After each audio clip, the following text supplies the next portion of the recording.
எங்களின்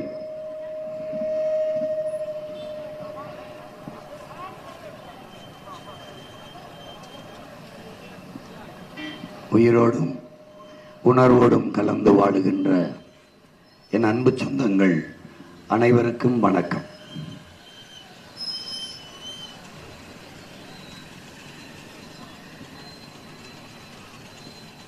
ஒரு மாபெரும் கனவை சுமந்து கொண்டு உங்கள் பிள்ளைகள் இந்த மண்ணெங்கும் ஒரு மாற்று அரசியல் புரட்சிக்கான ஒரு பெரும் பணியை செய்து வருகிறோம். இதுவரை இந்த நிலத்தில் இருந்த கட்சிகள் ஆட்சிகள் செய்ய தவறியதை செய்ய வேண்டும் என்கிற பெரும் கனவோடு நாங்கள் இந்த களத்திற்கு வந்தவர்கள். இங்கே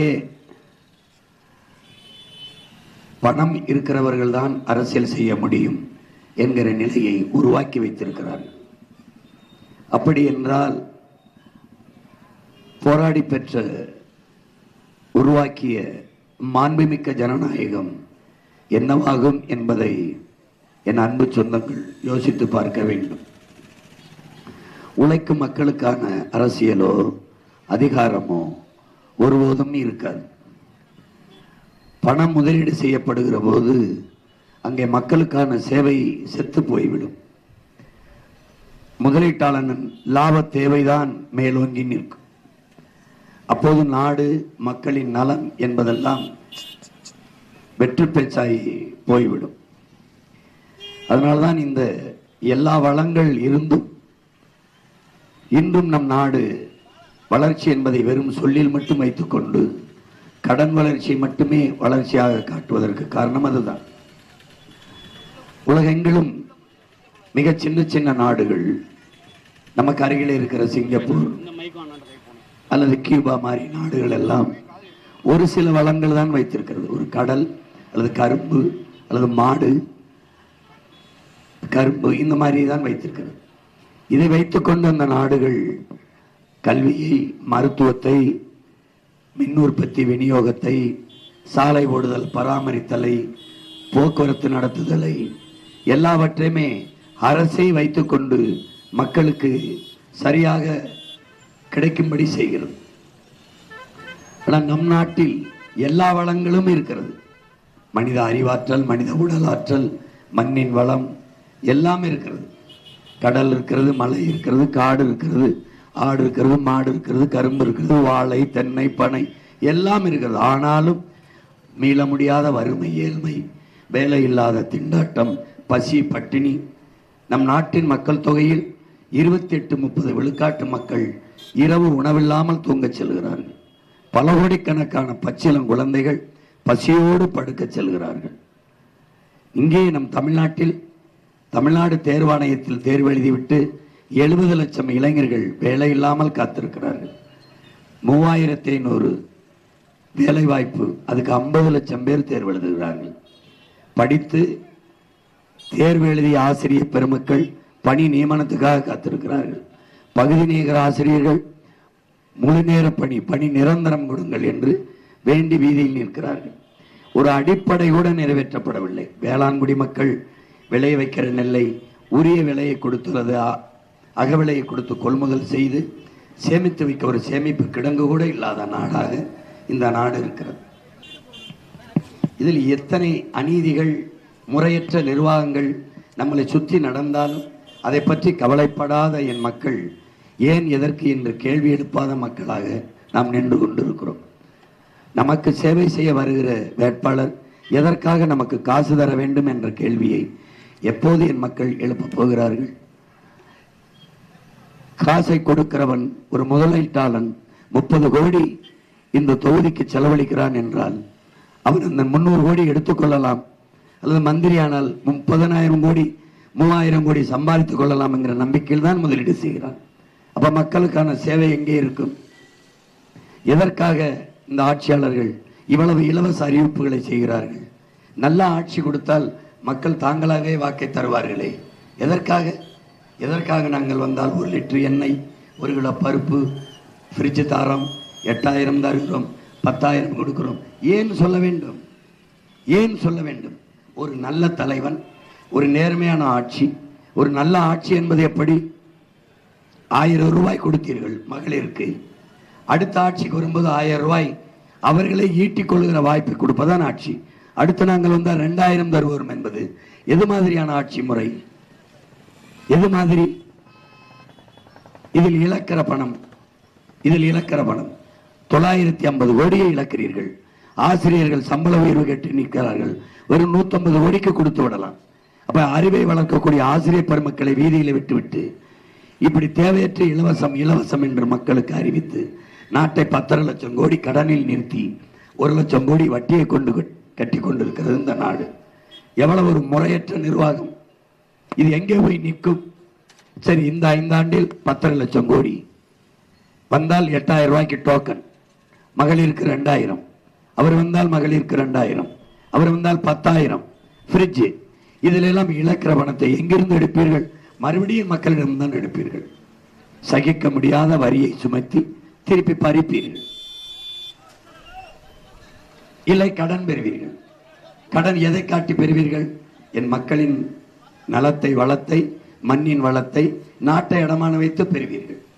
இப்படி கடன் பெற்று கொண்டு போய் ஒரு கல்வியை தரமாக கொடுத்தேன் என்றில்லை, மருத்துவத்தை தரமுயர்த்து தந்தோம் என்றில்லை, தடையற்ற மின்சாரம் கொடுத்தவாடு இல்லை, குடிக்க நீரை தன் நாட்டு குடிகளுக்கு சரியாக சமமாக தரமாக கொடுத்ததில்லை. எல்லாம் முதலாளி இடத்தில் ஒப்படைத்து விட்டது.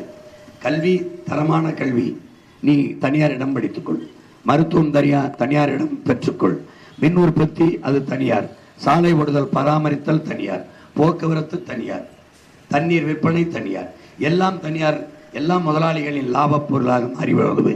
சாராயத்தை மட்டும் அரசே நடத்துகிறது. சாராயம் ஊற்றி கொடுக்கிறவன் மட்டும் அரசு பணியாளராக இருக்கிறார். எந்த இடத்தில் இந்த நிர்வாகம் சரியாக இருக்கிறது? எங்கே?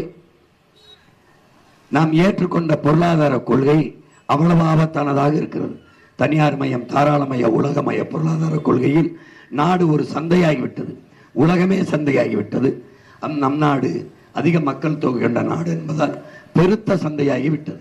அப்ப சந்தை பொருளாதாரத்தை ஏற்றுக்கொண்ட ஒரு நாட்டில் சந்தையில் மக்களின் வர்த்தகம் நடக்குமா, வாழ்க்கை நடக்குமா என்று என் அன்பு சொந்தங்கள் சிந்தித்து பார்க்கணும். சந்தையில் வியாபாரம் செய்ய வருகிறவன் வியாபாரம் முடிந்தவுடன் கூடாரத்தை காலி பண்ணிச்சு போய்விடுவான். அதுபோலதான் இங்கே வந்தான் நோக்கியோ வேலை வாய்ப்பு என்றார்கள், இருந்தான் 2000 கோடி கடனை வைத்துவிட்டு போய்விட்டான். வந்தான் ஃபோர்டு, கொஞ்ச நாள் இருந்தான், போய்விட்டான். வியாபாரம் முடிந்து போய்விட்டான். இப்படித்தான் சாம்சங் முதலாளி வந்தான், வேலை கொடுத்தான், தொழிலாளர்கள் ஊதிய உயர்வு கேட்டு போராட்டம், அந்த போராட்டத்தை உங்கள் மகன் போய் பங்கேற்று போராடினேன். இப்படி எல்லாமே முதலாளிகளுக்கு தாரை வார்த்து கொடுத்து இதை வளர்ச்சி என்று கட்டமைத்து எதில் ஒன்றும் முறையான ஒரு நிர்வாகம் இல்லாது நாட்டின் வளத்தை எல்லாம் சூறையாடி சந்தை பொருளாதாரத்தை ஏற்றதால் மக்களும் ஒரு பண்டமாக மாறி போனார்கள். நீங்கள் மருத்துவமனைக்கு போக முடியுமா? நீங்களும் ஒரு வியாபார பொருள்தான். கண்கள் நன்றாக பார்வை இருந்தால் இந்த கண்ணை எடுத்தால் 1 கோடிக்கு விற்கலாம் என்றால் கண் சிறுநீரகம் நல்லாக இயங்குகிறது. இந்த 2 சிறுநீரகத்தை விற்றால் 2 கோடி சம்பாதிக்கலாம் என்றால் அந்த சிறுநீரகத்தை விற்பதைத்தான் கவனிப்பான். உங்கள் கண்ணு முன்னாடி இந்த மண்ணிலே சிறுநீரக திருட்டு, கிட்னி திருட்டு நடந்தது தெரியாதா? உழைக்கும் மக்களின் கிட்னி திருடினது எப்படி? திருடியவர் என்ன பேசினார்? உங்க கிட்னி திருடி நான் ஒரு கார் வாங்க முடியுமா என்று கேட்கிறார். எப்படி? ஏன்?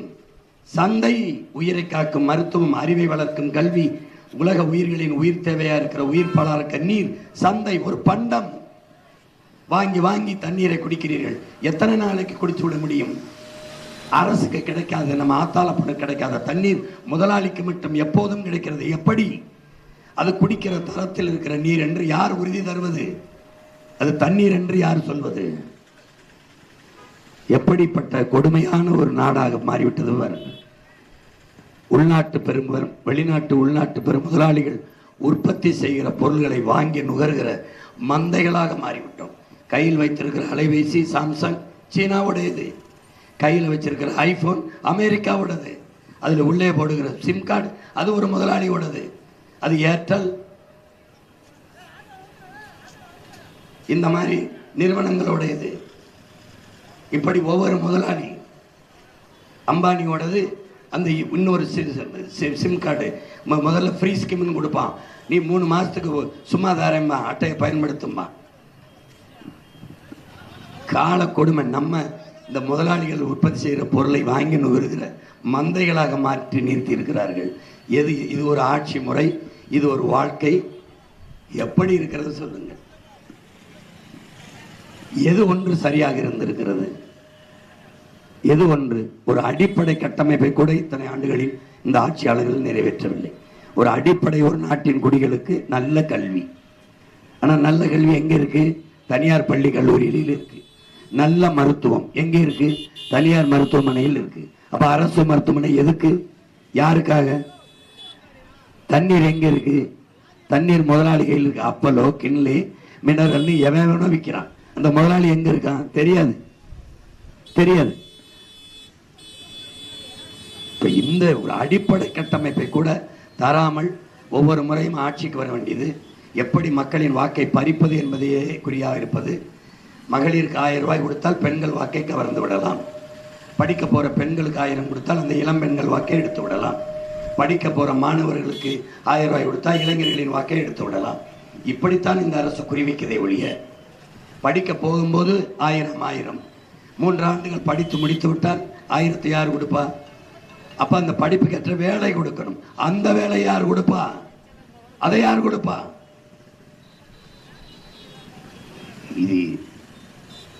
இது ஓராண்டு ஈராண்டு அல்ல, ஒரு 5 ஆண்டு இல்லை, 60 ஆண்டுகள் இதே தான் நடக்கிறது. என்னைக்கு திராவிட முன்னேற்ற கழகத்தின் தலைமையை ஏற்று ஐயா கருணாநிதி அவர்கள் முதலமைச்சர் நாற்காலியில் உட்கார்ந்தாரோ அன்னைக்குத்தான் இந்த நாட்டில் தீய அரசியல், ஊழல் லஞ்சம் பெருத்த அரசியல், கேடுகட்ட முறைகட்ட அரசியல், சாராய அரசியல் எல்லாம் அன்னைக்குத்தான் வந்தது. அநாகரிக அரசியல், நாகரிகமற்ற பண்பாடற்ற அரசியல் எல்லாம் அன்னையிலிருந்து தான் முளைக்க தொடங்கியது. மாறி மாறி ஒருவர் திட்டிக் கொண்டு, உன் ஆட்சியில் நடந்த ஊழல் தெரியாதா, உன் ஆட்சியில் நடந்த ஊழல் தெரியாதா, இப்படி பேசிக்கொண்டு போட்டியாக அவர் 1000 கொடுத்தால் நான் 2000 கொடுப்பேன், நான் 2000 கொடுத்தால் 2500 கொடுப்பேன். எங்க உங்க அப்பம்ட்டு சொத்தை வித்து கொடுப்ப? எங்க இருந்து கொடுப்ப?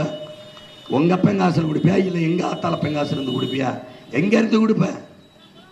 இது படித்தவங்க எப்படி ஏற்கிறார்கள்? எப்படி ஏற்கிறார்கள்? இலவசத்தில் இழக்கிற பணத்தை எங்கிருந்து எடுப்பார்கள் என்கிற கேள்வி ஏன் நமக்குள் எழுவதில்லை? இதை அறிவு சமூகம் எப்படி பொறுத்து கொண்டு கடந்து போகிறது? போன முறை இருந்த ஆட்சி, அந்த ஆட்சியில் என்ன நிறைவு கண்டீர்கள்? எது ஒன்று சரியாக இருந்திருக்கிறது? காவல் நிலையங்களில் மட்டும் கணக்கிட முடியாத மரணங்கள், வன்புணர்வு கொலைகள் மட்டும் எத்தனை ஆயிரம் என்று யாருக்கும் தெரியாது. 2 வயசு குழந்தையை வன்புணர்வு செய்து கொலை செய்து தூக்கி போடுகிறான். வீட்டில் தனியார் 60 வயசு அம்மாவை வன்புணர்வு செய்து கொலை செய்கிறான். என்ன மாதிரி நாடை கொண்டு போகிறார்கள்? குடிக்க வைத்து இது மட்டும் 6-10 லட்சம் பெண்களுடைய தாலியை அறுத்திருக்கிறார்கள். தாலிக்கு தங்கம் எதற்காக கொடுக்கிறார்கள்? குடிக்க வச்சு அறுக்கிறதுக்கா? எப்படி ஒரு நாட்டு குடிகளை குடிகாரர்களாக்குவது ஒரு நாட்டின் ஆட்சியா? குடிக்கிற மக்கள் கொடுக்கிற காசிலே அதை வைத்து நாட்டை ஆட்சி செய்வது இது ஒரு ஆட்சியா? இப்படி ஒரு ஆட்சி. அடிக்கிற கொள்ளையில் பங்கு 1000 500. ஒரு நேர்மையான ஆட்சியாளன் எதற்காக வாக்குக்கு காசு கொடுக்கிறான்? எதற்கு? இப்ப உங்க பிள்ளைகள் வெல்லல தொடர்ந்து தோற்றுத்தான் இருக்கிறோம். ஆனால் வாக்குக்கு காசு கொடுக்க மாட்டோம். ஏன்? நாங்கள் உங்கள் வாழ்க்கையை பற்றி கவலைப்படுகிற பிள்ளைகள், உங்கள் வாக்கை பறிக்க வேண்டும் என்று நிற்கிற பிள்ளைகள் அல்ல. நாங்கள் உங்கள் ஓட்டுக்காக நிற்கிற பிள்ளைகள் அல்ல, இந்த நாட்டுக்காக நிற்கிற பிள்ளைகள். பதவியும் பணம் தான் என்றால் கூட்டணி வைத்திருக்க முடியாதா? இந்த திருட்டு திராவிட கட்சிகள் எதோடாவது சேர்ந்திருக்க முடியாதா? 1 விழுக்காடு காவலுக்காடு ஓட்டு வைத்திருக்கிறவர்களுக்கே சீட்டும் நோட்டும் பேரம் பேசும்போது 8.5 விழுக்காடு 36 லட்சம் வாக்கை வைத்திருக்கிற உங்கள் பிள்ளைகளுக்கு எவ்வளவு பேரம் பேசியிருப்பார்கள்? எவ்வளவு பதவி ஆசை, எவ்வளவு பணத்தாசை? பதவிக்கு வந்தமா, மக்களின் உதவிக்கு வந்தமா, பணத்திற்கு வந்தமா, இனத்திற்கு வந்தமா என்ற போது பதவியை விட என் மக்களின்கான உதவி, பணத்தை விட என் இனம். அதனால்தான் இந்த பிள்ளைகள் தனித்து உங்கள் முன்னால் நின்று கத்திக் கொண்டிருக்கிறோம். இதை கவனியுங்கள் என் அன்பு சொந்தங்கள். எல்லா தலைவர்களும் என்ன பேசுகிறார்கள் என்று பாருங்கள். மக்களின் பிரச்சனைகளை மனதிலிருந்து பேசுகிறார்களா, தலையிலிருந்து சிந்திச்சு பேசுகிறார்களா, தாளிலிருந்து பார்த்து படிக்கிறார்களா என்று பாருங்கள். உங்கள் பிரச்சனையவே இதயத்திலிருந்து எடுத்து பேச முடியாதவன் எப்படி உங்களுக்கு தலைவனாக இருப்பான்? எப்படி உங்கள் மீது அக்கறை உள்ளவனாக இருப்பான்? மக்களின் பிரச்சனைகளே மனதில் இல்லை என்றால் அவன் எப்படி தலைவனாக முடியும்? எந்த இடத்தில் உங்களுக்காக நிற்பார்கள்? எந்த இடத்தில்? எத்தனை காலத்திற்கு உங்களுக்கு இந்த 1000 மைனர் கொடுத்து, வேட்டி சேலையை கொடுத்து, அரிசி பருப்பை கொடுத்து ஏமாற்றப் போகிறார்கள்? நீங்கள் ஏமாந்து கொண்டே இருக்க போகிறீர்கள். இந்த நிலை எப்போது மாறும்? என் பெற்றோர்கள், எங்கள் முன்னவர்கள் உங்கள் வாக்கை பயன்படுத்தி சரியான ஒரு தலைவரை எங்களுக்கு தேர்வு செய்து தந்திருந்தால் இந்த நிற்கதியாக வீதியில் இருக்கிற நிலை எங்களுக்கு வந்திருக்குமா? வந்திருக்குமா? படிக்கும்போது எங்களுக்கு நல்ல மிதிவண்டி வாங்கி தந்தீர்கள், நல்ல சட்டை பேண்ட் வாங்கி தந்தீர்கள், காலுக்கு செருப்பு வாங்கி தந்தீர்கள், நல்ல உணவு கொடுத்தீர்கள், எல்லாம் தந்தீர்கள். எங்கள் எதிர்காலத்தை தீர்மானிக்கிற ஒரு நல்ல தலைவரை தேர்வு செய்து தருவதில் ஏன் தவறு செய்தீர்கள்? உங்கள் வலிமை மிக்க வாக்கை வைத்து எங்களுக்கு நல்ல வாழ்க்கையை அமைத்து கொடுக்க ஏன் தவறினீர்கள்? இது எங்கள் முன்னவர்கள் செய்த பிழை. இனி அந்த தவறு இனிவரும் தலைமுறைக்கு தொடரக்கூடாது. அதனால் என் அன்பு சொந்தங்கள், என் அருமை பெற்றோர்கள், என் உயிரினுமினிய என் தம்பி தங்கைகள், இந்த தேர்தலை எப்போதும் போல ஒரு தேர்தல் போல 5 ஆண்டுக்கு ஒரு முறை வருவதுதானே என்று இருந்து வாக்கை செலுத்தி காசை வாங்கி கொண்டு வாக்கை செலுத்தி கடந்து போகாதீர்கள். ஒரு மாபெரும் அரசியல் மாற்றத்தை, ஒரு நல்ல ஆட்சி இந்த மண்ணில் மலர்வதற்கு வரலாறு உங்களுக்கு ஒரு அரிய வாய்ப்பை தந்திருக்கிறது. நீங்கள் ஏப்ரல் 23ஆம் தேதி வாக்கை செலுத்த போகிற போது அந்த வாக்கை செலுத்துவதற்கு முன்பு உங்கள் குழந்தைகளின், உங்கள் பிள்ளைகளின் முகத்தை பார்த்து பிறகு வாக்கு செலுத்த போங்கள். நீங்கள் செலுத்துகிற வாக்கு உங்கள் பிள்ளைகளின் எதிர்காலத்திற்கு எது சரியாக இருக்கும், எந்த கட்சி, எந்த கட்சியின் செயல்பாடு, எந்த கட்சி ஆட்சிக்கு வந்தால் நாடு மக்களும் நிம்மதியாக இருக்க முடியும், பிள்ளைகளின் எதிர்காலம் பாதுகாப்பாக இருக்கும் என்பதை உணர்ந்தறிந்து ஆய்ந்து தெளிந்து உங்கள் மதிப்புமிக்க வாக்கை செலுத்துங்கள். எங்களுக்கே செலுத்துங்கள் என்று சொல்லவில்லை. யார் எடுத்து வைக்கிற கருத்து சரியா இருக்கு, யார் கையில் நாடு இருந்தால் சரியா இருக்கு. ஏற்கனவே ஐயா கருணாநிதி அவர்கள் கையில் 25 ஆண்டுகள் இருந்துட்டது, அம்மா ஜெயலலிதா கையில் 20 ஆண்டுகள், ஐயா எடப்பாடி கையில் 4.5 ஆண்டுகள், ஐயா ஸ்டாலின் கையில் 5 ஆண்டுகள். எல்லார் ஆட்சியிலும் வாழ்ந்து பார்த்துவிட்டீர்கள். என்ன மாற்றம் கண்டீர்கள்? 1000 ரூபாய் இருந்து 2000க்கு வந்திருக்கிறீர்கள். ஓட்டுக்கு 500லிருந்து 2000க்கு வளர்ந்திருக்கிறீர்கள். வேற என்ன கண்டிருக்கிறீர்கள்? என்ன கண்டிருக்கிறீர்கள்? ஒரு மகத்தான வாழ்க்கையை, தமிழர் அறம் சார்ந்த மானமிக்க வாழ்க்கையை வாழ்வதற்கு இம்முறை மாற்றி வாக்களியுங்கள் என் அன்பு சொந்தங்களே. அங்கே வாக்குச்சாவடிக்கு செல்லுங்கள், வாக்ககத்திற்கு. அங்கே விவசாயி சின்னம் இருக்கும் பாருங்கள். அந்த சின்னத்திற்கு வாக்கு செலுத்துவதுதான் ஆக சிறந்த கல்வி உங்கள் பிள்ளைகளுக்கு கிடைக்க வாய்ப்பு இருக்கிறது. சிறந்த மருத்துவம் நாட்டு மக்களுக்கு கிடைக்க வாய்ப்பு இருக்கிறது. அந்த சின்னத்திற்கு வாக்கு செலுத்துவதில் தான் தூய குடிநீர் இந்த மக்களுக்கு கிடைக்க வாய்ப்பு இருக்கிறது. நஞ்சில்லாத காற்று, நஞ்சில்லாத உணவு, பயணிக்க நல்ல பாதை, தரமான போக்குவரத்து, எரிக்க தடையற்ற மின்சாரம், படித்தவர் படிக்காதவர் அனைவருக்கும் அரசு வேலை. இதெல்லாம் வாழ்விடங்களிலேயே நிலமும் வளம் சார்ந்த தொழிற்சாலைகளை நிறுவி என் மக்களுக்கு அங்கங்கே அரசு பணியை கொடுப்போம் என்று சொல்கிற உங்கள் பிள்ளைகளின் வார்த்தையை கொஞ்சம் கவனியுங்கள். எப்படி கொடுப்போம் என்பதை காட்சிப்படுத்தி போட்டு காட்டுவதை உங்கள் கைகளில் இருக்க அலைபேசியில் தட்டி பாருங்கள். நம்பிக்கை ஏற்படும் போது இந்த பிள்ளைகளை நம்பி உங்களின் மதிப்புமிக்க வாக்கை விவசாய சின்னத்திலே செலுத்தி நீங்கள் வெற்றி அடையுங்கள். இதுவரை உதயசூரியனுக்கு செலுத்தினீர்கள், இரட்டலைக்கு செலுத்தினீர்கள், கை சின்னத்திற்கு தாமரைக்கெல்லாம் செலுத்தினீர்கள். அவர்கள் வென்றார்கள், நீங்கள் தோற்று போனீர்கள். முதல் முறையாக உங்கள் பிள்ளைகள் எங்களுக்கு செலுத்தி நீங்கள் வெற்றியடையுங்கள் என்று உங்கள் அன்பு பிள்ளைகள் அன்போடு வேண்டுகிறோம். இந்த மண்ணிலே மண்ணச்சநல்லூரிலே போட்டியிடுகிற என் அன்பு மகள் பேராசிரியர், முதுகலை ஆய்வியல் நிறைஞர் பட்டம் பெற்ற என் மகள் தேன்மொழி அவர்களுக்கு நீங்கள் வாக்கு செலுத்தி நீங்கள் வெற்றி பெறுங்கள் என்று உங்கள் மகன் அன்போடு வேண்டுகிறேன். என் மகள் கல்லூரியில் பேராசிரியர் பணியை விட்டுவிட்டு நாடாளுமன்ற தேர்தலில் நான் சொன்னதற்காக என் மகள் ஒற்றை மனிதனாக என் அப்பா இந்த மண்ணுக்கு மக்களுக்கும் தொடர்ந்து பாடுபடுகிறார். அவருக்கு துணையாக நான் நிற்க வேண்டும் என்று வேலையை விட்டு வந்து இந்த பணியிலே நிற்கிறார். நான் கல்லூரியிலே மாணவர்களுக்கு கற்பிக்கிறது இருக்கட்டும், மக்கள் மன்றத்தில் நம் மக்களுக்கு நிறைய அரசியல் கற்பிக்க வேண்டியது இருக்கு. வாமகளே என்று கொண்டு வந்து இந்த களத்திலே நிறுத்தி இருக்கிறோம். பாராளுமன்றத்தில் தோற்கடித்தீர்கள், மறுபடியும் சட்டமன்றத்தில் நிற்கிறோம். ஏன்? தோல்வி என்பது எங்களுடையதல்ல, உங்களுடையது. தோல்வி என்பது எங்களுக்கு இல்லை, வெற்றி ஒன்றே எங்கள் எல்லை. தோற்றம் யாரிடத்தில்? என்னை பெற்றவரிடத்தில். தோற்றம் யாரிடத்தில்? என் உடன் பிறந்தவர்களிடத்தில். அதில் எங்களுக்கு ஒன்றும் சிறுமை இல்லை. தோல்வி எங்களுக்கு இல்லை, உங்களுக்குத்தான். அதனால்தான் என் மகளுக்கு வாக்கு செலுத்தி நீங்கள் வெற்றி பெறுங்கள் என்று உங்கள் மகன் சொல்கிறேன். என் மகளை விட தகுதியான திறமையான வேட்பாளரை மன்னச்சநல்லூர் யாராவது நிறுத்தினால் அவர்களுக்கு நான் என் மகளையும் சேர்த்து வாக்கு செலுத்த சொல்கிறேன்.